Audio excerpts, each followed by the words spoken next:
ಇವತ್ತಿನಿಂದ ಹೊಸ ಆರ್ಥಿಕ ವರ್ಷ ಆರಂಭ ಆಗಿದೆ. ಹೊಸ ಆರ್ಥಿಕ ವರ್ಷ ಜನರಿಗೆ ಸಾಲು ಸಾಲು ಬೆಲೆ ಏರಿಕೆಯ ಬರೆ ಹಾಕ್ತಾ ಇದೆ.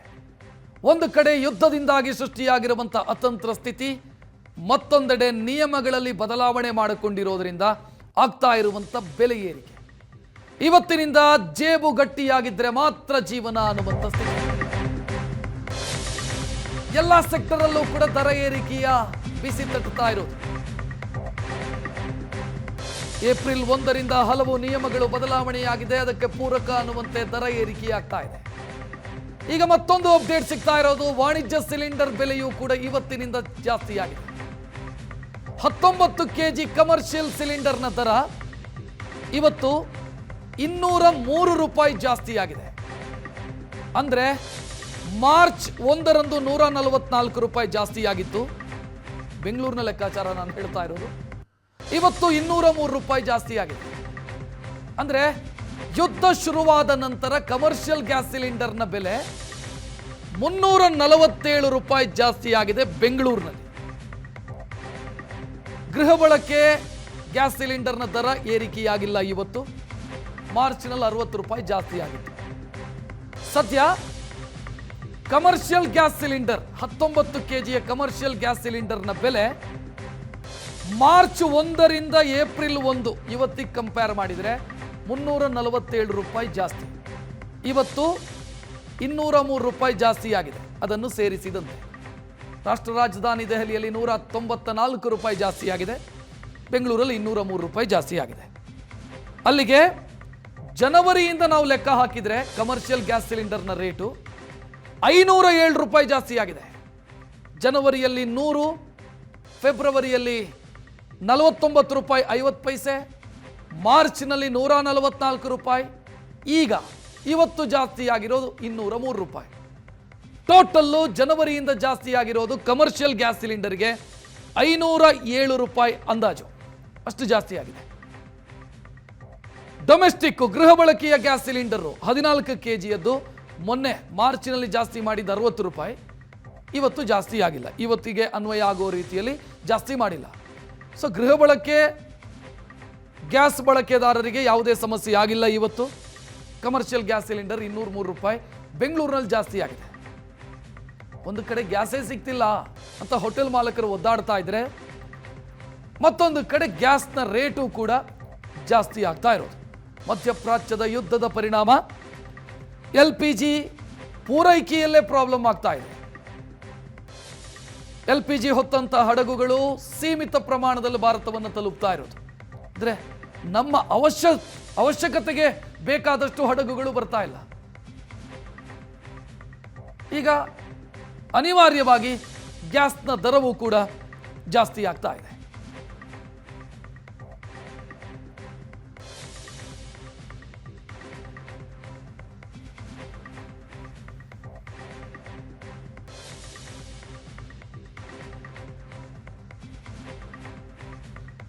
ರೇಟ್ ಯಾವ ರೀತಿ ಜಾಸ್ತಿ ಆಗಿದೆ ಅನ್ನೋದನ್ನು ನೀವು ಗಮನಿಸಬಹುದು.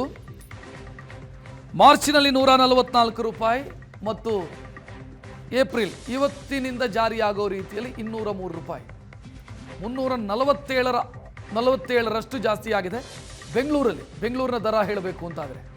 ದಿಲ್ಲಿಯಲ್ಲಿ ಒಂದು ಸ್ವಲ್ಪ ಕಡಿಮೆ ಇದೆ. ದಿಲ್ಲಿಯಲ್ಲಿ 194 ರೂಪಾಯಿ ಇವತ್ತು ಜಾಸ್ತಿ ಆಗಿರೋದು. 347 ರೂಪಾಯಿ ಯುದ್ಧ ಶುರುವಾದ ನಂತರ ಜಾಸ್ತಿಯಾಗಿರುವಂಥ ದರ. ಮಾರ್ಚಲ್ಲಿ 144, ಆ ನಂತರ 203 ಯುದ್ಧ ಶುರುವಾದ ನಂತರ. ನಾನು ಜನವರಿಯ ಲೆಕ್ಕ ಹೇಳ್ತಾ ಇದ್ದೆ. ಜನವರಿಯಲ್ಲಿ 100ರ ಆಸುಪಾಸಲ್ಲಿ ಜಾಸ್ತಿ ಆಯಿತು. ಫೆಬ್ರವರಿಯಲ್ಲಿ 49 ರೂಪಾಯಿ 50 ಪೈಸೆ ಜಾಸ್ತಿ ಆಯಿತು. ಜನವರಿಯಿಂದ ಲೆಕ್ಕ ಹಾಕಿದರೆ 507 ರೂಪಾಯಿ ಜಾಸ್ತಿ ಆಗಿದೆ ಕಮರ್ಷಿಯಲ್ ಗ್ಯಾಸ್ ಸಿಲಿಂಡರ್. ಹೆಚ್ಚಿನ ಡೀಟೇಲ್ ನೀಡೋದಕ್ಕೆ ನಮ್ಮ ಪ್ರತಿನಿಧಿ ನಂದೀಶ್ ನೇರ ಸಂಪರ್ಕದಲ್ಲಿ. ನಂದೀಶ್, ಯುದ್ಧ ಶುರುವಾದ ನಂತರ 347, ಜನವರಿಯಿಂದ ಲೆಕ್ಕ ಹಾಕಿದರೆ 507 ರೂಪಾಯಿ ಕಮರ್ಷಿಯಲ್ ಗ್ಯಾಸ್ ಸಿಲಿಂಡರ್ಗೆ ಜಾಸ್ತಿ ಆಗಿದೆ. ಇಲ್ಲಿ ಜನ ಸಿಲಿಂಡರ್ ಸಿಗ್ತಿಲ್ಲ ಅಥವಾ ಹೋಟೆಲ್ ಮಾಲಕರು ಸಿಲಿಂಡರ್ ಸಿಗ್ತಿಲ್ಲ ಅಂತ ಒದ್ದಾಡ್ತಾ ಇದ್ರೆ ಬೆಲೆ ಏರಿಕೆಯೂ ಆಗ್ತಾ ಹೋಗ್ತಾ ಇದೆ.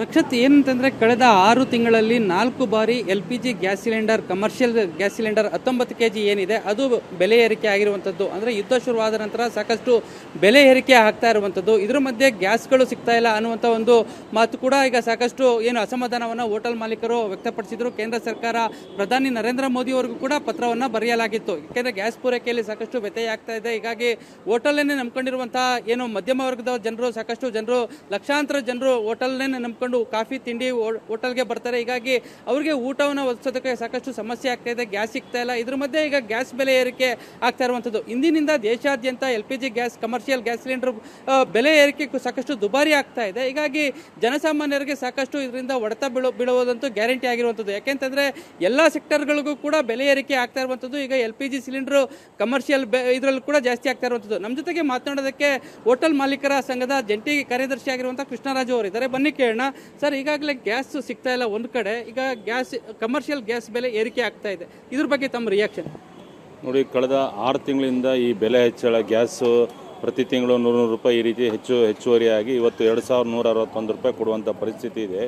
ದೇಶದಲ್ಲಿ ಬೇರೆ ಬೇರೆ ಭಾಗದಲ್ಲಿ ಬೇರೆ ಬೇರೆ ರೀತಿಯಾದ ಒಂದು ದರ ನಿಗದಿ ಮಾಡಿದ್ದಾರೆ.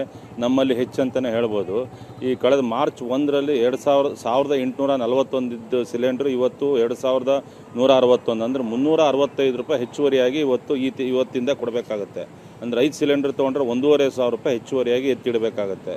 ಇದು ಎಲ್ಲ ನಮ್ಮ ಉದ್ಯಮದ ಬಗ್ಗೆ ಸರ್ಕಾರ ಯಾಕೆ ಈ ರೀತಿ ಧೋರಣೆ ತೋರ್ತಾ ಇದ್ವಿ ಅರ್ಥ ಆಗ್ತಾ ಇಲ್ಲ. ಜೊತೆಗೆ ನಮಗೆ ಸಿಲಿಂಡರ್ ಕೊಡ್ತಾ ಇರಲಿಲ್ಲ. ಈ ಕಳೆದ 1 ತಿಂಗಳಿಂದ ಸಿಲಿಂಡರ್ ಸಪ್ಲೈ ಮಾಡಲಿಲ್ಲ, ಕಮರ್ಷಿಯಲ್ ಸಿಲಿಂಡರ್ ಸಪ್ಲೈ ಮಾಡಲ್ಲ, ನಾವು ಡೊಮೆಸ್ಟಿಕ್ ಮಾತ್ರ ಮಾಡ್ತೀವಿ ಅಂದರು. ಆವಾಗಲೂ ಉದ್ಯಮ ಕೊಡ್ತಾ ಇತ್ತು. ಸುಮಾರು 20-30% ಬಿಸ್ನೆಸ್ ಡೌನ್ ಆಯಿತು. ಈಗ ಇದೊಂದು ಬರೆ ಕೊಡ್ತಾ ಇದ್ದಾರೆ ಅಂತಲೇ ಹೇಳ್ಬೋದು. ಯಾಕಂದರೆ 365 ರೂಪಾಯಿ ಒಂದು ಸಿಲಿಂಡರ್ ಮೇಲೆ ಎತ್ತಿಡಬೇಕು. ಜೊತೆಗೆ ನಮ್ಮ ಬೇರೆ ಬೇರೆ ಸಾಮಾನು ರೇಟ್ಗಳು ಜಾಸ್ತಿ ಆಗಿದೆ.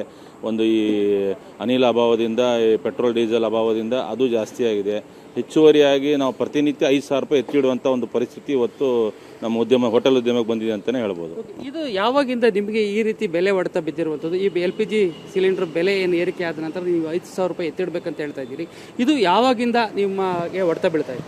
ಕಳೆದ ಮಾರ್ಚಿಂದನೇ ಈ ಒಂದು ಪರಿಸ್ಥಿತಿ ಉದ್ಭವ ಆಗಿದೆ. ಯಾಕಂದರೆ ಸಿಲಿಂಡರ್ ರೇಟ್ ಜಾಸ್ತಿ ಆಯಿತು. ಜೊತೆಗೆ ನಿಮಗೆ ಪೆಟ್ರೋಲ್ ಡೀಸೆಲ್ ಅಭಾವ, ಸ್ವಲ್ಪ ಕೃತಕ ಅಭಾವ ಸೃಷ್ಟಿಯಾಯಿತು. ಈ ರೀತಿಯಾದಾಗ ಆಟೋಮೆಟಿಕ್ ಮಾರ್ಕೆಟಲ್ಲಿ ನಾವು ಏನೇನು ಸಾಮಾನು ತೊಗೊಳ್ತೀವೋ ಎಲ್ಲದೂ ಜಾಸ್ತಿ ಆಗಿದೆ. ಪ್ರತಿಯೊಬ್ಬ ಉದ್ಯಮಿನೂ ಸರ್ ಇವತ್ತು ಪೆಟ್ರೋಲ್ ಡೀಸೆಲ್ ಸಿಗ್ತಾ ಇಲ್ಲ, ರಾ ಮೆಟೀರಿಯಲ್ ಸಿಗ್ತಾ ಇಲ್ಲ ಅಂತೇಳಿ ಪ್ರತಿಯೊಬ್ಬ ಆಹಾರ ಪದಾರ್ಥ ಇವತ್ತು ಕೆಚಪ್ ಆಗಿರ್ಬೋದು, ಅವರು ಪರ್ kg ಮೇಲೆ 10 ರೂಪಾಯಿ ಜಾಸ್ತಿ ಮಾಡಿದರು. ಆಮೇಲೆ ಪ್ಲಾಸ್ಟಿಕ್ ಐಟಮ್ಸ್ ಏನಿರುತ್ತೋ ಅದ್ರ ಮೇಲೆ ಜಾಸ್ತಿ ಮಾಡಿದರು. ಆಮೇಲೆ ನೀವು ಆಟೋ ಡ್ರೈವರ್ ಏನಾದ್ರು ಕೂಲಿ ತಂದರೆ ಅವನು 100 ರೂಪಾಯಿ ಜಾಸ್ತಿ ಕೇಳ್ತಾನೆ. ಈ ರೀತಿಯಾಗಿ ಪ್ರತಿನಿತ್ಯ ನಮ್ಗೆ ಏನೇನು ಸಾಮಾನು ಬರುತ್ತೋ ಅದರಿಂದ ಎಲ್ಲ ದರನ್ನು ಹೆಚ್ಚುವರಿಯಾಗಿ ಕೊಡಬೇಕಾಗಿದೆ ನಾವು ಹೋಟೆಲ್ ಉದ್ಯಮ ನಡೆಸಬೇಕಾದ್ರೆ. ಇದರಿಂದ ನಮ್ಮ ಈ ಉದ್ಯಮ ನಂಬಿಕೊಂಡು ಸಾವಿರಾರು ಜನ ಕಾರ್ಮಿಕರು ಇದ್ದಾರೆ. ಈ ಉದ್ಯಮ ಏನಾದರೂ ಕೆಳಗೆ ಬಿದ್ದರೆ ಮತ್ತೆ ತುಂಬ ಜನ ಉದ್ಯೋಗ ಕೊಡುವಂಥ ಉದ್ಯಮಗಳು ಹೋಟೆಲ್ ಉದ್ಯಮ ಅಂದರೆ. ಬೆಂಗಳೂರಲ್ಲಿ ಸಾವಿರಾರು ಹೋಟ್ಲ್ಗಳಿದೆ, ಸಾವಿರಾರು ಜನ ಅದ್ರ ಮೇಲೆ ಕಾರ್ಮಿಕರು ನಂಬ್ಕೊಂಡಿದ್ದಾರೆ. ಎಲ್ರಿಗೂ ತೊಂದರೆ ಆಗುತ್ತೆ. ಯಾಕಂದ್ರೆ ಒಂದು ಹೋಟೆಲಿನ ಬಿಸ್ನೆಸ್ ಇಲ್ಲದೆ ಅಥವಾ ನಷ್ಟದಲ್ಲಿ ನಡೆಸೋಕ್ಕೆ ಸಾಧ್ಯವೇ ಇಲ್ಲ. ಏನೋ ನಾವೀಗ ನಷ್ಟದಲ್ಲಿ 2 ತಿಂಗಳು 3 ತಿಂಗಳು ಸುಧಾರಿಸ್ಬೋದೇನೋ ಅಂತೇಳಿ ಉದ್ಯಮ ನಡೆಸ್ತಾ ಇದ್ದೀವಿ. ಬಟ್ ತುಂಬ ಕಷ್ಟದ ಪರಿಸ್ಥಿತಿಯಲ್ಲಿದ್ದೀವಿ ಅಂತಲೇ ಹೇಳ್ಬೋದು. ಏನು ಯುದ್ಧ ನಮ್ಮ ದೇಶದಲ್ಲಿ ಆಗ್ತಾ ಇದೆಯೋ ಅನ್ನೋ ಭಾವನೆ ನಮಗೆ ಮೂಡ್ತಾ ಇದೆ. ಈ ಗ್ಯಾಸ್ ಸಿಲಿಂಡರ್ ಬೆಲೆ ಏರಿಕೆಯಿಂದಾಗಿ ಹೋಟೆಲ್ನಲ್ಲಿ ಕಾಫಿ ತಿಂಡಿ ಇದ್ರ ಬೆಲೆ ಏರಿಕೆ ಏನಾದರೂ ಮಾಡ್ತೀರಾ, ಹೇಗೆ? ನೋಡಿ, ಈಗ ಬಿಸ್ನೆಸ್ಸೇ ನಮಗೊಂದು 30% ಕಡಿಮೆ ಆಗಿದೆ. ಈಗ ಮತ್ತೆ ನಾವು ದರ ಏರಿಕೆ ಏನಾದರೂ ಮಾಡಿದ್ರೆ ನಾವು ಗ್ರಾಹಕರಿಗೆ ಕಳ್ಕೊಬೇಕಾಗುತ್ತೆ, ಮತ್ತೆ ಬಿಸ್ನೆಸ್ ಡೌನ್ ಆಗುತ್ತೆ. ಆದ್ದರಿಂದ ನಾವು ಕಾದು ನೋಡಿ ಸುಮಾರು ಮುಂದಿನ ತಿಂಗಳು ಏನಾದರೂ ಕಡಿಮೆ ಆಗ್ಬೋದೇನೋ ಅನ್ನೋ ಒಂದು ದೃಷ್ಟಿಯಿಂದ ಕಾದು ನೋಡಬೇಕಾಗುತ್ತೆ. ಯಾಕಂದ್ರೆ ಸಡನ್ನೇ ನಾವು ದರ ಏರಿಕೆ ಮಾಡಿಬಿಟ್ರೆ ಗ್ರಾಹಕರಿಗೆ ಹೊಡೆತ ಆಗುತ್ತೆ, ಗ್ರಾಹಕರು ಬರಲ್ಲ. ಯಾಕಂತೇಳಿ ಜಾಸ್ತಿ ದರ ಆದ ತಕ್ಷಣ ಅವರು ಹೋಟ್ಲಿಗೆ ಬರಲಿಕ್ಕೆ ಹಿಂದೆ ಮುಂದೆ ನೋಡುವಂಥ ಪರಿಸ್ಥಿತಿ ಉದ್ಭವ ಆಗುತ್ತೆ. ರಕ್ಷತ್, ಇವರು ಹೋಟೆಲ್ನವರು ಹೇಳ್ತಾ ಇರುವಂಥದ್ದು, ಯಾಕೆಂದರೆ ಕಳೆದ 4-5 ತಿಂಗಳಿಂದಲೂ ಕೂಡ ಗ್ಯಾಸ್ ಬೆಲೆ ಏರಿಕೆ ಆಗ್ತಾ ಇರುವಂಥದ್ದು. ಹೀಗಾಗಿ ಪ್ರತಿನಿತ್ಯ ಕೂಡ 5,000 ರೂಪಾಯಿ ನಮಗೆ ಹೊರೆ ಆಗ್ತಾ ಇರುವಂಥದ್ದು, ಹೆಚ್ಚಳ ಆಗ್ತಾ ಇರುವಂಥದ್ದು ಕಮರ್ಷಿಯಲ್ ಗ್ಯಾಸ್ ಸಿಲಿಂಡರ್ ಬೆಲೆ ಏರಿಕೆಯಿಂದಾಗಿ. ಹೀಗಾಗಿ ಹೋಟೆಲ್ನಲ್ಲಿ ಕಾಫಿ ತಿಂಡಿ ಬೆಲೆ ಏರಿಕೆ ಸದ್ಯಕ್ಕೆ ಮಾಡೋದಿಲ್ಲ. ಹೀಗಾಗಿ 1 ತಿಂಗಳು ಕಾದು ನೋಡಿ ನಂತರ ಅದ್ರ ಬಗ್ಗೆ ನಮ್ಮ ಸಂಘ ತೀರ್ಮಾನ ತೆಗೆದುಕೊಳ್ಳುತ್ತೆ ಅನ್ನುವಂಥ ಒಂದು ಮಾತನ್ನು ಹೇಳ್ತಾ ಇರುವಂಥದ್ದು. ಒಟ್ಟಿನಲ್ಲಿ ಗ್ರಾಹಕರಿಗೆ ಮತ್ತು ಜನಸಾಮಾನ್ಯರಿಗೆ ಇಂದಿನಿಂದ ಸಾಕಷ್ಟು ದುಬಾರಿ ಆಗೋದಂತೂ, ಎಲ್ಲ ಸೆಕ್ಟರ್ಗಳಲ್ಲೂ ದುಬಾರಿ ಆಗೋದಂತೂ ಖಂಡಿತ. ಥ್ಯಾಂಕ್ ಯು ನಂದೀಶ್ ಮಾಹಿತಿಗೆ.